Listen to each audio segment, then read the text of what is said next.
and welcome to Digging Deeper. This Welcome, is Jean-Claude here with Robert Pedroza. Yes, sir. How you doing, man? I'm doing great. How are you doing? Oh, I'm ready to converse. You ready to dig deep? I'm ready to get your shovels, brother. Get your shovels, brothers. Let's talk about the Great Commission. Let's do it. Commission. Yeah. First of all, we're on a new series, and this is the first time in Digging Deeper that we're in a new series. Because Digging Deeper started with the book of Acts. Unbelievable. I didn't realize that. Yeah, so this is the first time that we're actually not talking about Acts. You've heard it here first. This is the very beginning of a new series that we're digging deep on. Yeah. Here on Digging Deeper. That's pretty amazing. On the Commission. The commission. That's right. That's a very clever play on words. You know? What does it mean? So it's something that we came up with collectively, really, right? Like you, me, Pete, a bunch of Ben, we kind of all got together and it's this idea that God is on a mission. We have a God who is a missional God who has been pursuing us to reconcile us back to him. And so it's God's mission that he initiated, that he upholds, and that he even accomplishes. But in his grace and goodness, he invites us to be a part of it. And so it's a mission that we're with God on. It's not something that we're doing by ourselves. Even Jesus nods to this in Matthew 28:20, where he says, I am with you always, even to the very end of the age. He says, I am with you because this is a co-mission with me. Co means with, like a co-worker. And so that's where we kind of are digging into that title, if you will. So it's kind of, based off of what you're saying, it's kind of humbling because it is. Like God doesn't need us. And we think that when we join God's team, God is like, almost like, oh, thank me. Like I couldn't have done it without him. And I'm really glad that Jean's on the team now. But in reality, it's like God is grateful. God, obviously it talks about the angels rejoice in heaven anytime a child returns to him. Yeah. So he's thankful, he's grateful, but it's like, it's in a sense, because now he gets to partner with me. And I actually get to partner with him. And the greater blessing in teaming up with God is not that God now has a rock star on his team at all. Not even close. Yeah. It's that now I get to partner with God, who is all knowing, all powerful, all loving, and I get to partake in that.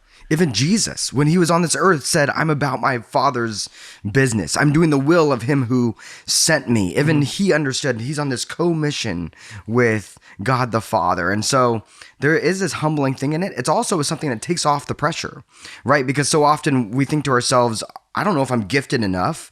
I don't know if I'm called the way that some people seem so called and so confident in their calling towards it.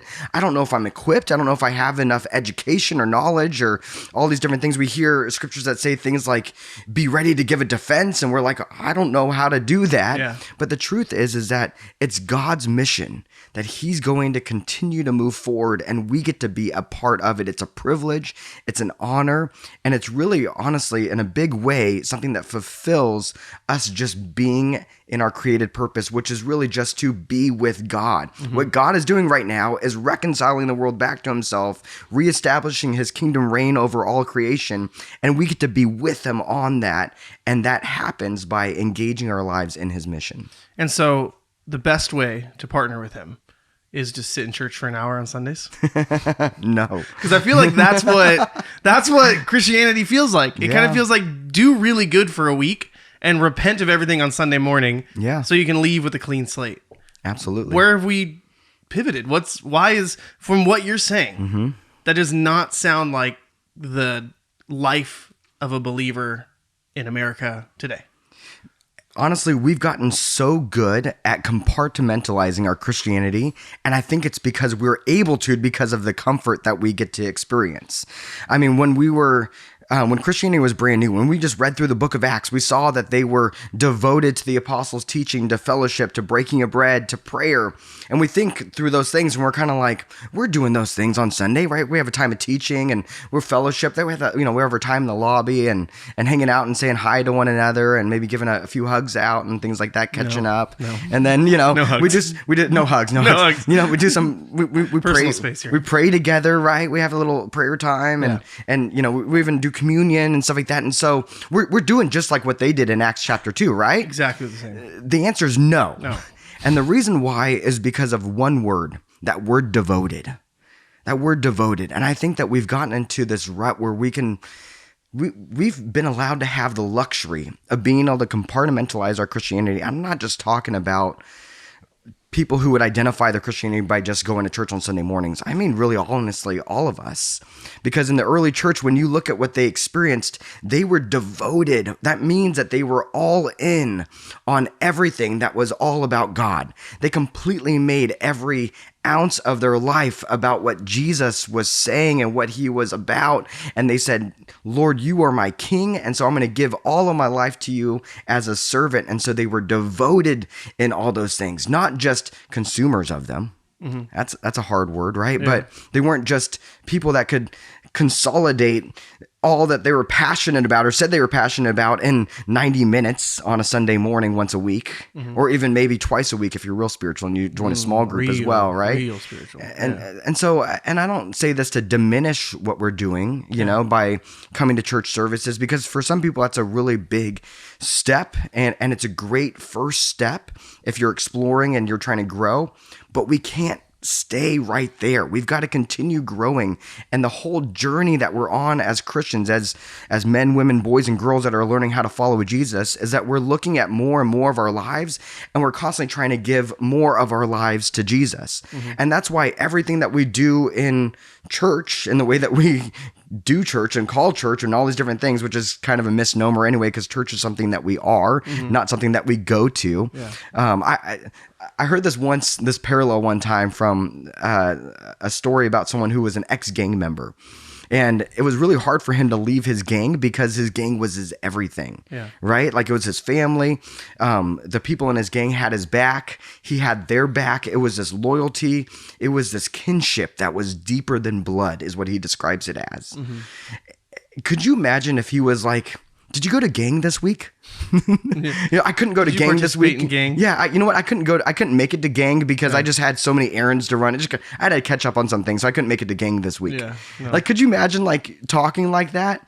It's silly, but the truth is that shouldn't the fellowship that we're devoted to, the getting together, because not just because we have the honor and the privilege and some commonality because we both love Jesus, but because we're part of the same body. We're literally members of the same body underneath the headship of Christ. Like that should be something that we're wanting to lean into all the time. Shouldn't that bond be deeper than that of gang activity? Yeah. I mean, like when you look at the comparison, you start to realize, man, we've got to be more in by this. The Bible says that the world will know us by our love for one another. And I'm a little convicted by that because I wonder sometimes, I love people in our church. I love them. And I love, you know, there's some people like I really feel like connected with and tied to, but do I love them the way that like that ex-gang member talks about loving some of the guys in his gang, you know, that would literally die for them in a heartbeat. And he was all in on that. I mean, and it's kind of a weird analogy with a gang and the church, but the idea is my love that I'm experiencing in the context of being a Christian any different than the love that I experienced with my best friends growing up before I was a Christian? Yeah. You know, what's different about it? Yeah. Or is this, how is this any different than a hobby or a social club you're a part of? Yeah. You know, is there a difference, or is this your hobby and social club? Which it can be, but it can't be only that. Mm-hmm. Yeah. And a lot of people fall for that. They're content with their Sunday morning ritual. They got it. Which again, I don't know. Like, it's hard because I would say going to church is going into the building of church. You know, Hebrews talks about don't neglect the assembly of the brothers. Like, don't neglect meeting together. It's very important. But I don't think he was saying like, hey, this is the one thing you need to do every week, and then you're good. You're scot-free. Oh, I love that verse. Okay, so it's Hebrews 10, right? Yeah. And so don't forsake the assembling of the saints as is the manner of some, right? Mm-hmm. Before that, the context is saying, you know, that we can have boldness to enter into the holiest, into the presence of God because of what Jesus has done, basically. And again, it goes through some imagery about that. But then it says, in response to that, don't neglect the gathering of the saints, right? Or the assembly of the saints. Now, assembly is a great word. And I love that word because there's two different parts to assembly. Like this, well, probably not this table, but like if you go buy something at IKEA, this is really like tangible. You can see this in a really clear way. When you go, there's a box that you get that has a bunch of parts. Those parts were assembled into that box on an assembly line. Yeah. But that table or whatever you just bought from IKEA, it's actually not doing what it's created to do because the assembly they just gathered together into the same spot. I think sometimes we fall into that category when we talk about gathering, assembly, and things like that. The assembly that happens after you open that box and you look at the instructions, this is our instructions, right? You look at the instructions and you start to actually put that table or dresser or bookshelf, whatever it is, together. Then it starts to fulfill its created purpose. You assemble it together to start to actually do what it was created to do. And I think that when it says don't forsake the assembling, I mean, there's two levels to that. One is just getting everyone together in the same location, right, in the same box, the same building, right? But then let's actually get into position, understand our purpose, get in the right spot so that we can actually start fulfilling the purpose of the church, which is to make disciples, baptizing them in the name of the Father and of the Son and the Holy Spirit, and then teaching them all that Jesus has commanded us, and then knowing that he's with us even to the very end of the age. Yeah. That takes actually gaining our purpose, looking at the instructions that God gives us, that the commandments that Jesus gives us, and say, let's assemble together. Let's get united for the sake of what we've been called and created for in the first place. That's the mission that God is on that we get to join with. At the end of your message, you had a point where you were like really excited.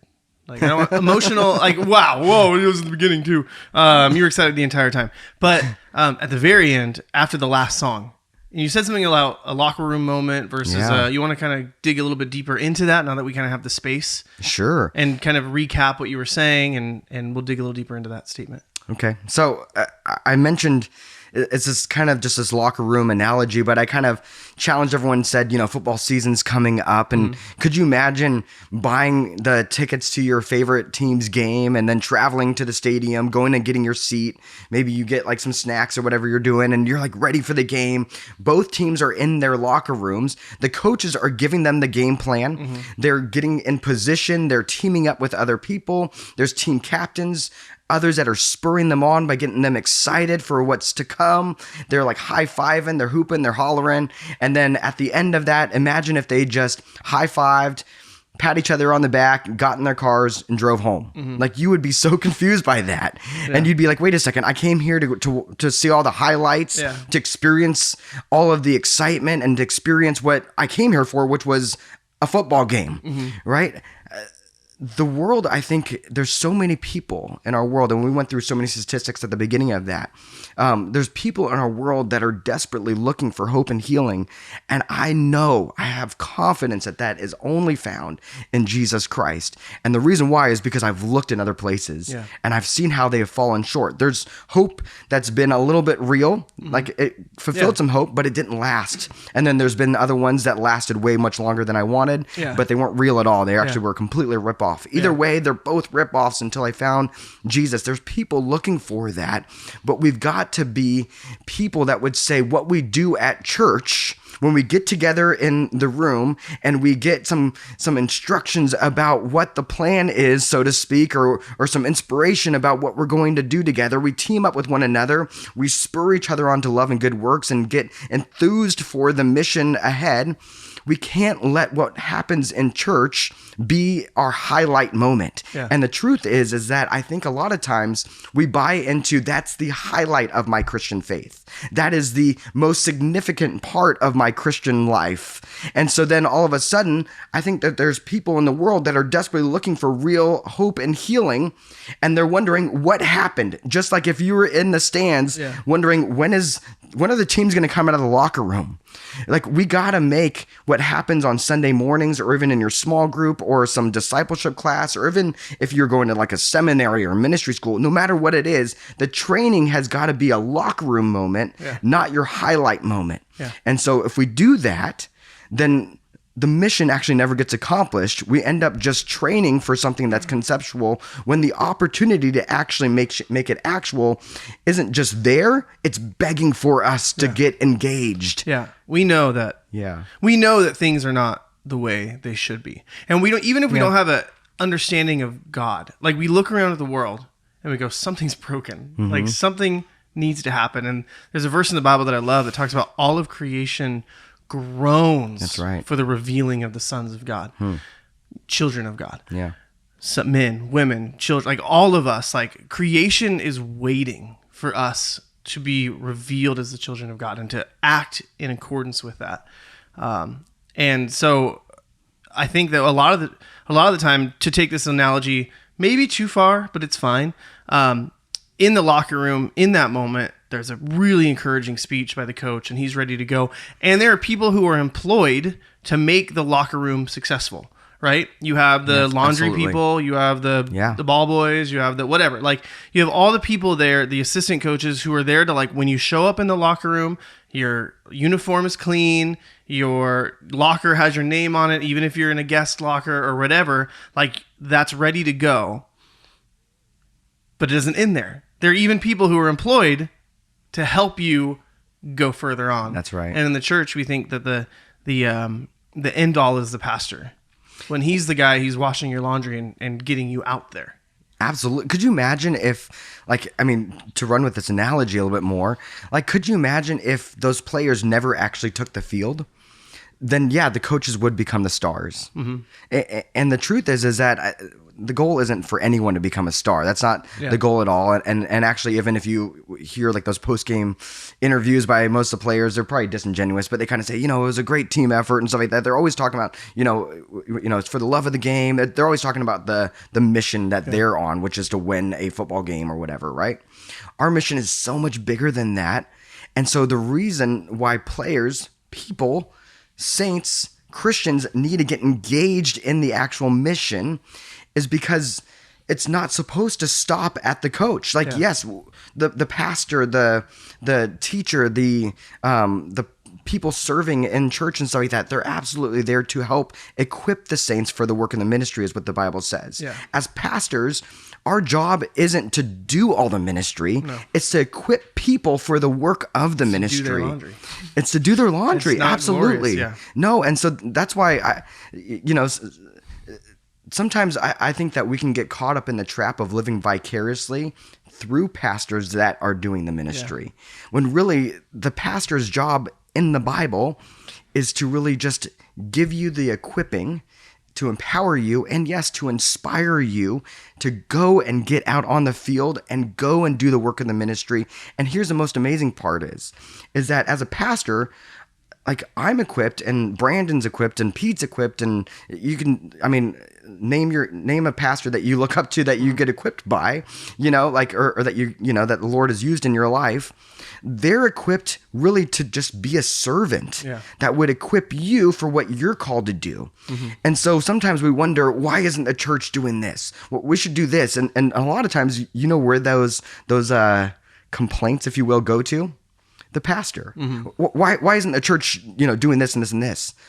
Well, the answer to that might be because I believe God is wanting to use me or another pastor, whoever else it is, to equip you to go do that. And you're right. That is something that is vital and essential, that's needed in our culture.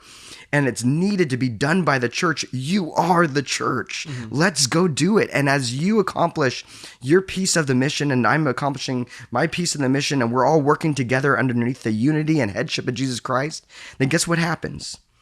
Disciples are made. The world starts to change. Creation starts to be restored. There's amazing things. All the things that we're praying for, they start to be answered. The land gets healed. You name it. All those things. Francis Chan starts Crazy Love off with his book, Crazy Love, which put him on the map pretty much. But he starts the book off and he says, this might be somewhat disingenuous or whatever, but a lot of times we're looking to God and we're saying, like, why aren't you working in this world? And God's looking at the church and saying, I'm asking you the same thing. Wow. You know what I mean? Like you're the hands and the feet. Like, you are the body of Jesus in this world, and he's asking us the same thing. We see this injustice and he's like, why aren't you doing something about it? You've talked a lot about mission. Yeah. If you add an S to the end of that, it becomes a completely different thing, at least in people's minds. You turn it into missions, and now it becomes that person who's wearing the Tiva sandals, who's showing up on a weekend asking to raise money so he can go to some orphanage in Uganda or what did you say? You name it. Whatever. Zimbabwe or something. Zimbabwe, Timbuktu. Just somewhere remote somewhere else. and different. Yeah, somewhere that I don't have to look at you do it. Right? Wow. I can just receive a newsletter that you are doing it. What's the disconnect there? Like so we're all on mission. Yeah. And then as soon as you have someone who's doing missions, it's a completely different thing, a completely different ballpark. What's the disconnect? I think it goes back to that compartmentalization, right? Like we say, okay, not only am I going to compartmentalize my Christianity, but I'm also going to now box off different parts of Christianity in different areas. And so this idea of mission, evangelism, making disciples, philanthropy, all these different things, I'm going to go ahead and put those in boxes. And sometimes the truth is that we put those in boxes and it makes it more comfortable for us if we can say, you know what, I am doing my part. And listen, if you are giving to this and this is what you feel called to do, that's actually in the Bible, that's biblical. But I think sometimes we actually use that as a cop-out. And I know that's kind of strong, but sometimes we do, because sometimes I think God is calling us to do it. Not necessarily, here's the thing, not necessarily in a different country or a different place, but maybe right where we're at. Yeah. Because I love the fact that, and I mean, I kind of, poked fun about, and kind of played into the stereotypes that we kind of see the guy with the Tiva sandals wearing cargo shorts, raising money for a well in Africa or something. He's got a really patchy beard, long hair. Yeah, we've got the pictures in our heads. Yeah. Why? Because we have their pictures on our refrigerator and we say, oh, well, I'm supporting that guy. Yeah. I'm praying for that person. And so since they're doing the work, then it's all good. Then that's that part of Christianity. It's all check. We check that box, right? Yeah. But the truth is that what he or she is doing in a different country also needs to be done right where you're at. And it may not look exactly the same. It's probably not, because here's the crazy thing is that the communication, the proclamation of the gospel, the good news that God actually wants to have you back and is making a way for you to come back, that good news that is being proclaimed, it's proclaimed across cultures. It's proclaimed across different cultures. And so that includes the culture that missionary, and that's what we call them, right? Is talking about over there, but it also includes where you're at. And here's the thing, I say this sometimes, I say that you can be missionary or you can be stationary, but it's very difficult to be both. And the reason why is because we've gotten so accustomed in our culture to favor convenience, to the point where I used to have to go to the restaurant to get food, but now I can just use an app and they'll come to me. I used to have to go to the store to buy all my stuff, but now Amazon exists. And we're becoming more and more accustomed to saying, well, I'll just send money and then all those things get done, right? Yeah. And the truth is that, yes, God needs you right where you're at, but he needs you to be mobile where you're at and intentional where you're at. You can't just sit on the lazy boy like you could. And you might accomplish some of the mission. Yeah. Who knows? And sometimes we think we're accomplishing probably more of the mission than we think we are on Facebook or something, right? Right? But God, I think, really wants us to be mobile and to be intentional all over where we're at. Yeah. To really be mobilized and engaged and, yes, enthused about the mission of God, so that we might be passionate about it, because I believe God is really passionate about it. So much so that he sent his one and only son. And when Jesus came, he said that he came with the Spirit of the Lord on him to go and accomplish the mission, to be about what his Father is doing, to really be this path of reconciliation and communicate reconciliation back to God, restoration for all of creation. Yeah. So a summarization of that would be the difference between mission and missions is an international border, and that means nothing. It means not like in people's minds, not in reality. Okay. But in people's minds, to be on mission is like, oh, where I'm at. And then, oh, missions is across the border. When in reality, it's the same mission. It's the same thing. You've created a border. Yeah. Maybe you've used an international border to be your border, but you've created that border. But you're just as much on mission in East County, if that's where you're listening to it, as you are when you go to Mexico next month or whatever, whenever you join the trip or whatever. You're on that same mission. It's the mission of Jesus Christ. That's right. You've just kind of created a nice little boundary. A box. Yes. You created a box. And okay, here's where I'm going to get a little bit little provocative on this whole thing with Okay. this. Yeah. So part of the reason why we call it missions and compartmentalize it too isn't just something that happens across international borders. I think it's something that also happens localized. And this is where parachurch organizations come from. Because And oftentimes... so parachurch organization is a church that's Christian, but it doesn't exist by any church's rules. No. They're kind of their own thing. They're Christian, but they don't have to follow the rules of a local church. So that's one way. That's my There you go. my negative view Yeah, I was towards say it. there's one part. They're really usually more missional organizations that are really like engaged in one of the tasks of the mission, and we're actually going to talk in a couple weeks about different tasks of the mission, parts of it, but how you execute it, how it actually plays out. But the crazy thing is the reason why we have parachurch ministries and organizations is because the church. Listen, we shouldn't have like the separate thing. They should all be together. Yeah. But the church, as far as what we're doing on Sunday mornings with small groups and separate programs and all the different things, like the things that you think about when we think about church, they're oftentimes not as engaged in the mission. And so then people that are Christians are like, you know what, I'm really passionate about this part of the mission, but we can't do it within the context of the church. So I'm starting a parachurch organization. And within the church, we've created a term, outreach. Outreach, right? Like When we're being the hands and feet of Jesus Yeah. to our community and not just what's inside of our building, we've conveniently called that outreach. Yeah. Because it's not happening inside the church. It's We've happening. separated Yeah. and boxed out so much of what it means to be a Christian. But here's the deal. The reason why I think those parachurch organizations have to be outside of it is because in our church model, we're trying so hard to meet people where they're at. Yeah. And when you think about that, why aren't where people at on mission?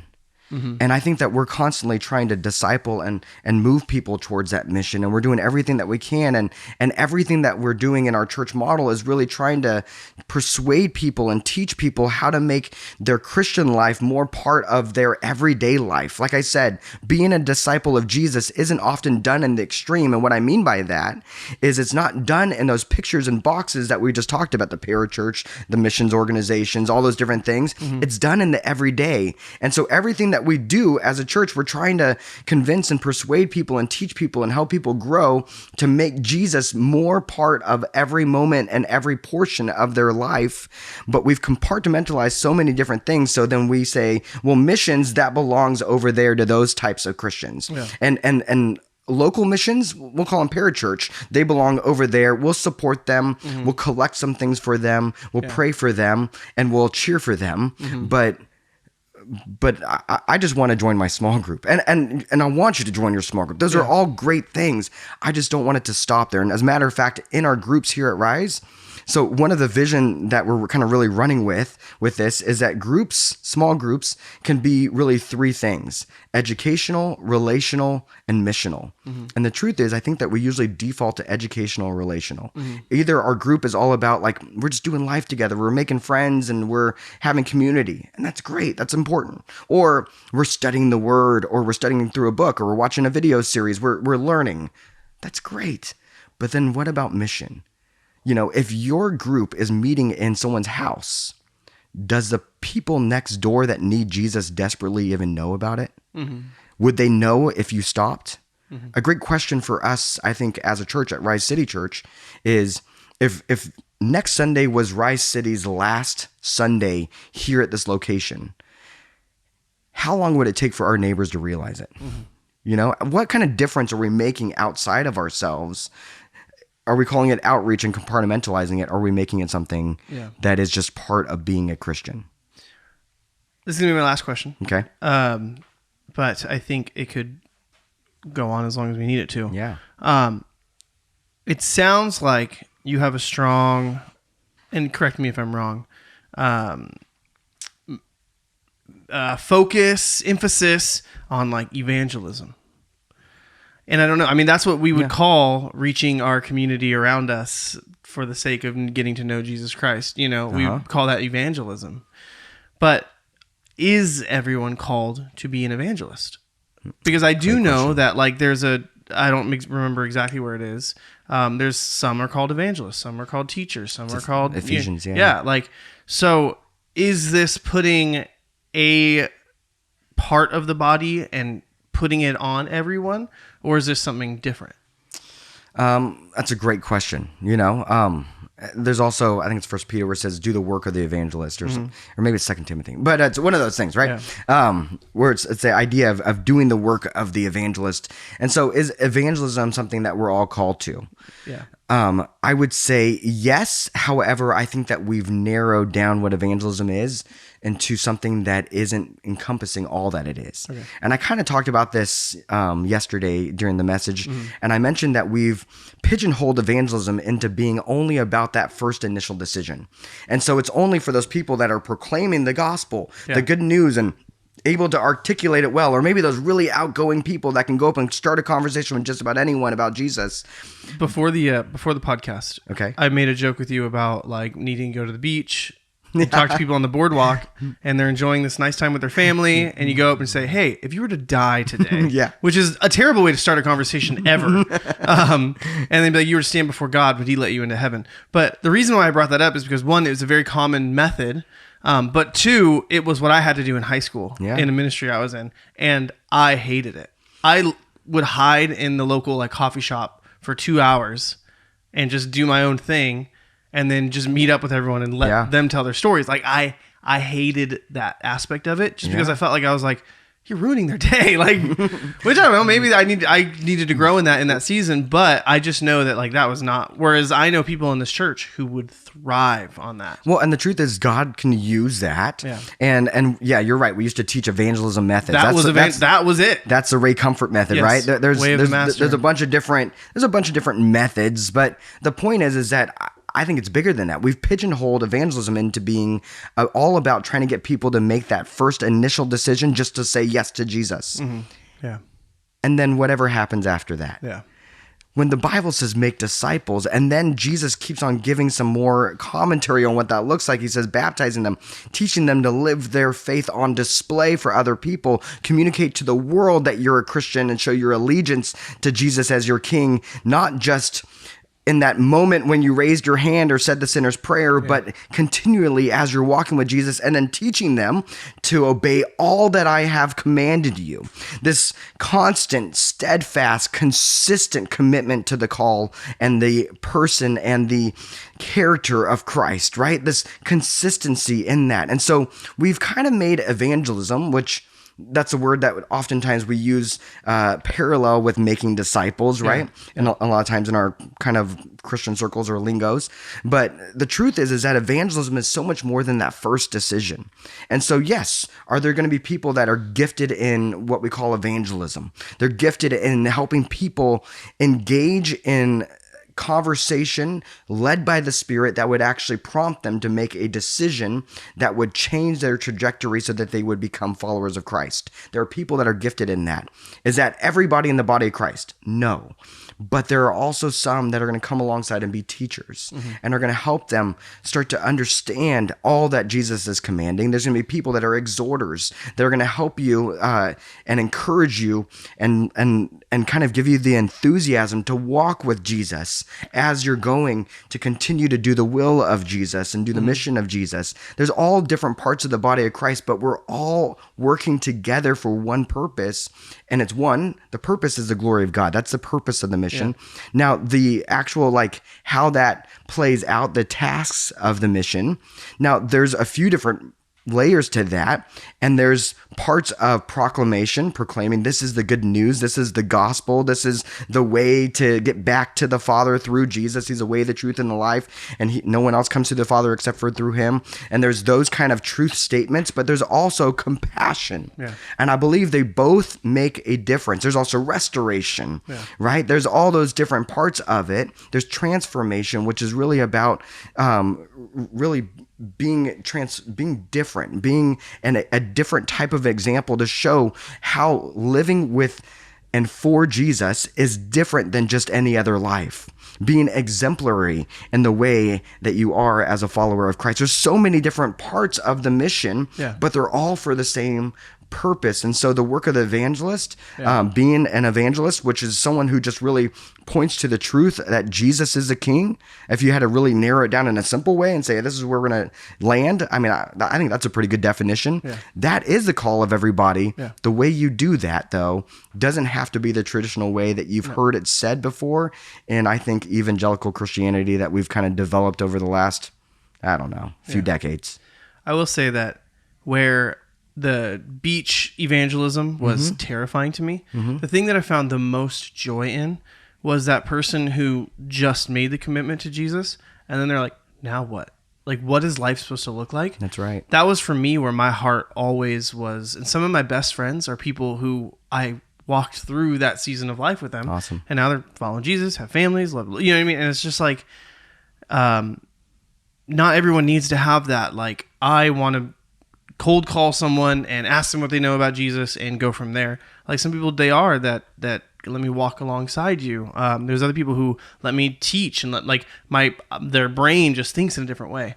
But it's all for the mission of Jesus Christ. And not to don't degrade or don't think less of yourself because of that. That's right. And I mean, what you're talking about actually is a high goal, because it's talking about how to walk with someone in love, right? You're walking with someone in love, and they'll know us by our love for one another. And so our love starts to look different when we're actually walking with one another. I heard this guy one time, and he was like a guy from West Africa, so he had a thick accent, but he kind of had this big challenge, and he was like, are the waters of baptism stronger than the kinship of blood? And what he meant by that is the family of Christ, is the fellowship of all Christians everywhere, is that actually just as strong, if not stronger, than that of your own familial ties? And oftentimes the truth is no. The truth is no. And then we can come up with a lot of excuses as to why. But I think that a lot of it starts with what you're talking about. Is we've gotten accustomed to gaining a product, and in this case of evangelism, the product is a decision, right? Like let me go ahead and get that real quick, and then move on to the next thing. Now check, let's move on to the next person. But it's something different when we're making disciples, because now we're going to help them make that first decision, but then also help them make the next one, the next one, the next one. Let's look at what Jesus wants you to decide, now make that decision, and that's discipleship. That's walking with someone. That's making a disciple. And when you do that, I bet you if you think back to your friends, you probably have thought back to that and said, that was also, not only were they some of my best friends, but actually they were also some of the people that God used to help me grow the most. Yeah, 100%. Because when you're engaged in the mission, that's when you do grow. Because being on a mission necessitates that you're getting equipped and that you're being engaged and that you're having the experience of worshiping God and being in his presence. That's where it lands. Well, we've got 2 weeks left of this series. That's right. And I'm really excited about where this conversation is going to go. But that's all I got for today's episode of Digging Deeper. Well, awesome. Yeah. Well, thank you so much for joining us. We'll see you next time.